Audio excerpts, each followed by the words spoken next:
اور corona virus کی روک تھام کے لیے پورے ملک میں اتوار کو جنتا کرفیو کا اعلان کر دیا گیا ہے۔ کل صبح 7 بجے سے رات 9 بجے تک جنتا کرفیو کا وزیر اعظم نریندر مودی نے یہ اعلان کیا ہے۔ بنگلورو میں مسلم تنظیمیں اور علماء کرام نے جنتا کرفیو کی تائید کی ہے۔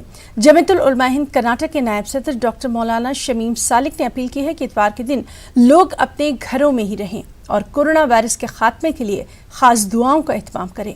بنگلورو مہانگر پالیکا کارپوریٹر انصر پاشا نے کہا کہ علاقے میں صاف صفائی اور عوام میں بیداری کے لیے اقدامات اٹھائے جا رہے ہیں۔ مذہب بھی سکھاتا ہے کہ ہم اپنے حکمراں کی بات مانیں۔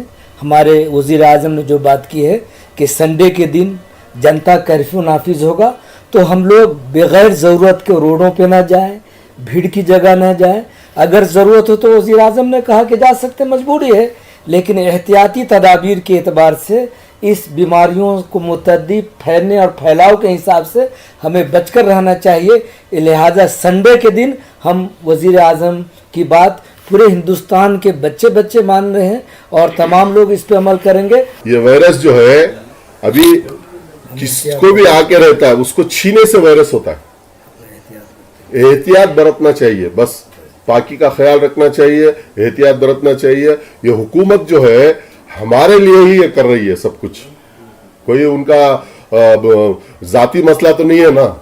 حکومت جو بھی قانون لاگو کر رہی ہے یہ عوام کے لیے کر رہی ہے، عوام کی حفاظت کے لیے کر رہی ہے۔ شروع ہو ہے اس کے بارے میں ہر واڑا کے اندر پاک صافی کے اندر جو بھی دوا کے معاملے کے اندر آجو باجو کو کلیئر جیسا پاک کرنا ہے، ضرورت ہے، اس کی وجہ سے پوری جگہ ہمیں پورے ملک کو کونسلر ہر 190/8 کونسلر 190/8 بھی جو ہی ہر انسان کونسلر ہمیں ایک سے بھلے ہم بات چیت کر رہے کیسا کرنا، کیا کرنا کو ڈائریکشن چل رہا۔